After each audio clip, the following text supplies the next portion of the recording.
আসসালামু আলাইকুম প্রিয় এইচএসসি পরীক্ষার্থী, কি অবস্থা সবার? আশা করি সবাই খুবই ভালো আছো। তোমরা সবাই হয়তো ইতিমধ্যে ফেসবুকে একটা নিউজ দেখতে পারতেছো যে ঢাকা বোর্ডের যে চেয়ারম্যান তপন কুমার সরকার তিনি আন্দোলনের মুখে পদত্যাগ করার সিদ্ধান্ত নিয়েছে। এখন এই নিউজটা আসলে কতটা সত্য সেই ব্যাপারটা ক্লিয়ার করার চেষ্টা করব।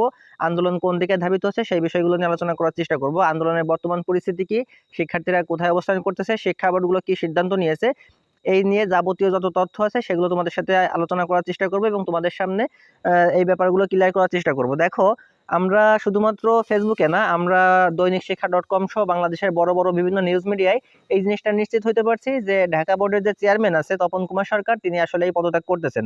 তিনি শিক্ষার্থীদের কাছে আজকে বিকেলে গিয়ে বলছেন, আমি যদি পদত্যাগ করলে তোমাদের আন্দোলন বন্ধ হয় তাহলে সেই ক্ষেত্রে আমি পদত্যাগ করতেছি।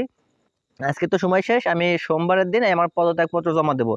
তার মানে এই জিনিসটা আমরা নিশ্চিত হইতে পারলাম যে ঢাকা বোর্ডের চেয়ারম্যান তপন কুমার সরকার তিনি পদত্যাগ করতেছেন। এখন এই যে তপন কুমার সরকার ইনি কিন্তু আসলে ঢাকা বোর্ডের শুধুমাত্র চেয়ারম্যান না, তিনি যে আন্তঃশিক্ষা বোর্ড আছে সেই আন্তঃশিক্ষা বোর্ডেরও কিন্তু চেয়ারম্যান। আসলে আন্তঃশিক্ষা বোর্ড বলতে আমরা যে জিনিসটা বুঝি, যে আন্তঃশিক্ষা বোর্ড বলতে বোঝায় বাংলাদেশে যতগুলো বোর্ড আছে, মানে যে 9টা বোর্ড আছে সেই 9টা বোর্ডের সমন্বয়ে যে বোর্ড গঠন করা হয় সেই বোর্ডেরও চেয়ারম্যান কিন্তু তপন কুমার সরকার। তো সেই ক্ষেত্রে তপন কুমার সরকার পদত্যাগ করতেছে। এখন পরবর্তীতে আমাদের কে চেয়ারম্যান হবে সেই জিনিসটা আমরা জানি না, আমাদের কাছে সেই জিনিসটাও নিশ্চিত না, সেই সংক্রান্ত কোনো তথ্য আমাদের কাছে এখনো পর্যন্ত আসে নাই। এই কারণে আমরা এটাও বলতে পারতেছি না যে তপন কুমার সরকারের জায়গায় কে আসবে।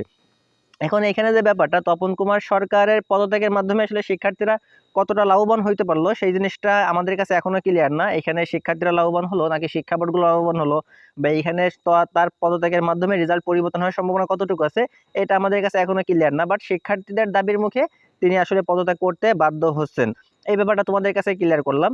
কিন্তু আসলে তার পদত্যাগে আমাদের রেজাল্ট পরিবর্তন হওয়ার সম্ভাবনা কতটুকু আছে বা রেজাল্টের ক্ষেত্রে কতটা ইফেক্ট পড়বে এই জিনিসটা, সেটা এখনো কিন্তু ক্লিয়ার না।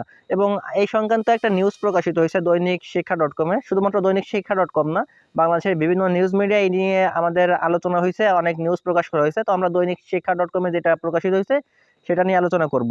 এই নিউজ নিয়ে আলোচনা করার আগে তোমাদের সাথে আরো কিছু ব্যাপার ক্লিয়ার করি, যে আজকের রাত থেকে কিন্তু বাংলাদেশের যতগুলো শিক্ষা বোর্ড আছে প্রত্যেকটা শিক্ষা বোর্ডে সেনাবাহিনী মোতায়েন করা হয়েছে।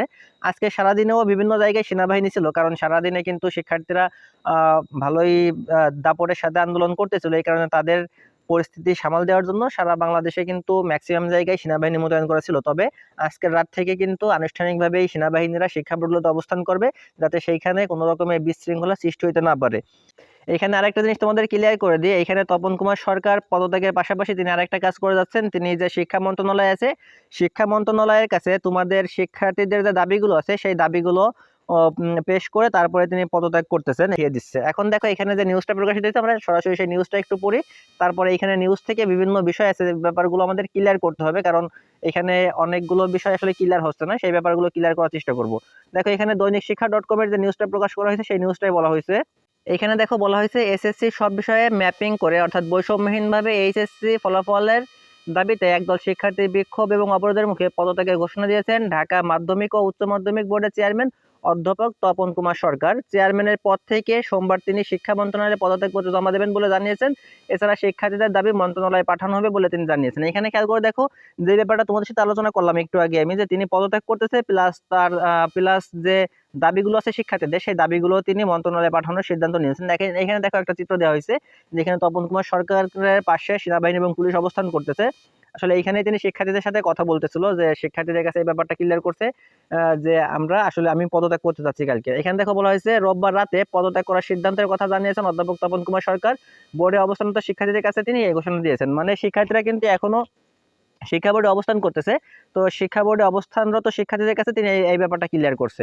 এখানে দেখো বলা হয়েছে, এর আগে এদিন দুপুর থেকে রাত পর্যন্ত ঢাকা মাধ্যমিক ও উচ্চ মাধ্যমিক শিক্ষা বোর্ড প্রাঙ্গণে ঢুকে বিক্ষোভ ও অবরোধ করে একদল শিক্ষার্থী। তারা বলছেন, বিক্ষোভ চলাকালে তাদের উপর হামলা করা হয়েছে, হামলায় কয়েকজন শিক্ষার্থী আহত হয়েছে। অন্যদিকে বোর্ড কর্মকর্তারা বলছেন, কিছু শিক্ষার্থী ভবনে ঢুকে শিক্ষা বোর্ডের চেয়ারম্যান কক্ষে ভাঙচুর চালিয়েছে। এখানে এই ব্যাপারগুলো আমরা আগেই ক্লিয়ার করছি, এটা নিয়ে আমাদের আলোচনা করার কোনো কিছুই নাই। দেখো, এবছর এইচএসসি ও সমান পরীক্ষা শুরু হয়েছিল 30 জুন। এখানে বাকি কাহিনী আমরা জানি। এখানে কি বলা হয়েছে, এখানে তোমাদের কিছুটা সময় বলা হয়েছে যে আমাদের পরীক্ষা কবে অনুষ্ঠিত হয়েছিল, কবে কয়টা পরীক্ষা হয়েছিল, কবে পরীক্ষা বাতিল করা হয়, কবে রেজাল্ট দেয়, এই ব্যাপারগুলো এখানে বলা হয়েছে।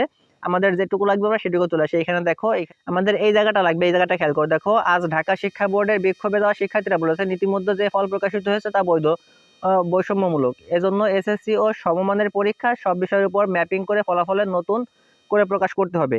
এখানে শিক্ষার্থীরা যে দাবিটা করতেছে, এখানে তারা বলতেছে নতুন করে একটা ফলাফল তৈরি করতে বলতেছে। এখন আসলে এটা কতটা যৌক্তিক এটা আমরা জানি না, তবে এইখানে এই জিনিসটা হইতে পারতো, শিক্ষার্থীরা যারা আন্দোলন করতেছে তারা নতুন একটা ফলাফলের দাবি না করে তারা বলতে পারতো যে যে সমস্ত শিক্ষার্থীর রেজাল্টের সমস্যা আছে সেই রেজাল্টটাকে সংশোধন করে দেওয়ার কথা বলতে পারতো।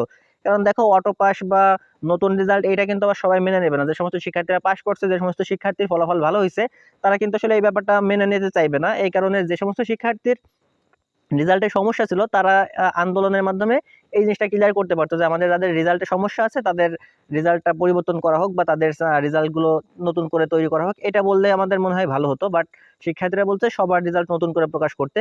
এখন দেখা যায় এখানে কি হয়। ওকে, পরবর্তীতে দেখো বলেছে সংশ্লিষ্টদের সঙ্গে কথা বলে জানা যায় আজ দুপুরের দিকে এইচএসসি 2024-এর একদল শিক্ষার্থী মিছিল নিয়ে মাধ্যমিক ও উচ্চ মাধ্যমিক বোর্ডে যান। তাদের মধ্যে অকৃতকার্য শিক্ষার্থীর পাশাপাশি কৃতকার্য শিক্ষার্থীরাও ছিলেন এবং এখানে শুধুমাত্র শিক্ষার্থী না, শিক্ষার্থীদের অনেক অভিভাবকে কিন্তু শিক্ষার্থীদের সঙ্গে ছিলেন। আমরা বিভিন্ন টিভি চ্যানেলের নিউজ মাধ্যমে কিন্তু সেগুলো দেখতে পাচ্ছিলাম যে শিক্ষার্থীর অভিভাবক যারা আছে তারাও কিন্তু সাংবাদিকদের সঙ্গে কথা বলছেন, যে অনিয়মগুলো আছে সে ব্যাপারে কথা বলার চেষ্টা করতেছে। এখানে দেখো প্রত্যাশীদের সঙ্গে কথা বলে জানা যায় যে এক পর্যায়ে ফটকের তালা ভেঙে শিক্ষার্থীরা শিক্ষা বোর্ড প্রাঙ্গণে ঢুকে পড়েন এবং পরে ভবনের ভিতরেও ঢুকে পড়েন। তারা বিক্ষুব্ধ শিক্ষার্থীরা বলেছেন বোর্ডের ভিতরে তাদের উপর হামলা করা হয়েছে, হামলায় কয়েকজন শিক্ষার্থী আহত হয়েছে। তারা এই হামলার বিচার চান, একই সঙ্গে চেয়ারম্যানের পদত্যাগের দাবিও জানায়। এইখানে আসলে তাদের এই পদত্যাগের উদ্দেশ্য কি সেটা আমি জানি না, তবে আমরা যে জিনিসটা জানতে পারলাম যে শিক্ষার্থীরা আসলে দাবি করছে, সেই দাবির মুখেই কিন্তু তপন কুমার সরকার পদত্যাগ করতেছে। এখন তপন কুমার সরকারের পদত্যাগের সাথে রেজাল্ট পরিবর্তনের সম্পর্ক কি, সেই জিনিসটা আমাদের কাছে যখন ক্লিয়ার হবে সেই জিনিসটা আমরা আলোচনা করব। আমরা জানি না শিক্ষার্থীরা আসলে কোন বিবেচনায় তপন কুমার সরকারের পদত্যাগের দাবি জানালো। যাই হোক, আমরা পরবর্তীতে দেখি এখানে আসলে কি বলা হয়েছে। এইখানে বলা হয়েছে শিক্ষার্থীরা যে ভাঙচুর করে বা শিক্ষার্থীরা বোর্ডের ভিতরে প্রবেশ করে সে বিষয়ে একটু বলা হয়েছে। আমাদের এটুকু আমরা আলোচনা করছি আগেই, তার কারণে এটা নিয়ে আমি এখন আলোচনা করব না, আমরা পরবর্তী অংশে এগোবো। এদিকে তপন কুমার সরকারের পদত্যাগের ঘোষণা দেওয়ার পর রাতে 8:15টার দিকে শিক্ষার্থীরা সেখানে অবস্থান করেছিলেন। চকবাজার থানার ভারপ্রাপ্ত ওসি, এইখানেও বলা হয়েছে, ওসি আসলে বলতেছে যে শিক্ষার্থীরা প্রবেশ করছিল, তারা যে ভাঙচুর করছিল, এই ব্যাপারগুলো আসলে ক্লিয়ার করা হয়েছে। এখানে আমাদের যে মেইন ব্যাপারটা দাঁড়াচ্ছে, এখন পর্যন্ত শিক্ষার্থীরা দাবি করছে যে আমাদের তপন কুমার সরকারের পদত্যাগ করাতে হবে। তার কারণে কিন্তু তপন কুমার সরকার স্বইচ্ছায় পদত্যাগ করতেছে এবং এর পরবর্তীতে দায়িত্বে কি আসবে এবং তিনি রেজাল্টটা কিভাবে পরিবর্তন করবে সেটা আসলে দেখার বিষয়। আর শিক্ষার্থীরা যে দাবিটা করতেছে নতুন করে রেজাল্ট তৈরি করতে হবে, এখানে যদি নতুন করে রেজাল্ট তৈরি করা হয় তাহলে সেই ক্ষেত্রেও একটা ঝামেলা সৃষ্টি হবে, কারণ সব শিক্ষার্থী কিন্তু চায় না অটো পাস, সব শিক্ষার্থী কিন্তু চায় না যে রেজাল্ট পরিবর্তন হোক। আমার কাছে কিন্তু অলরেডি অনেক শিক্ষার্থী মেসেজ করছে, ভাই তাহলে আন্দোলনের মাধ্যমে কি আমাদের রেজাল্ট পরিবর্তন হবে। তারা কিন্তু চাচ্ছে যে রেজাল্ট পরিবর্তন না হোক, বাট যে সমস্ত শিক্ষার্থীরা ফেল করছে তাদের ফেল করাই মানে পাস করাই দেওয়া হোক, এরকম একটা সিদ্ধান্ত কিন্তু তারা জানাচ্ছে। এই কারণে বলবো যে আসলে সবাইকে অটো পাস না দিয়ে যে সমস্ত শিক্ষার্থীদের রেজাল্টের সমস্যা আছে, যারা আন্দোলন করতেছে, তাদের রেজাল্টটা পরিবর্তন করার জন্য কোনো একটা সিস্টেম বা পদ্ধতি অবলম্বন করা হোক। গণহারে সবার রেজাল্ট পরিবর্তন না করে শুধুমাত্র যে সমস্ত শিক্ষার্থীর দাবি আছে সেই সমস্ত শিক্ষার্থীর রেজাল্ট পরিবর্তনের জন্য নতুন কোনো একটা সিস্টেম বা পদ্ধতির মাধ্যমে তাদের রেজাল্টটা পরিবর্তন করার যদি কোনো ব্যবস্থা থাকে তাহলে সেটা গ্রহণ করা হোক। তবে যদি গণহারে সবার রেজাল্ট পরিবর্তন করা হয় সেই ক্ষেত্রে আবারও কিন্তু একটা ঝামেলা সৃষ্টি হতে পারে। যে সমস্ত শিক্ষার্থীর রেজাল্ট এখন ভালো হচ্ছে সেই সমস্ত শিক্ষার্থী আবার পুনরায় আন্দোলন করতে পারে।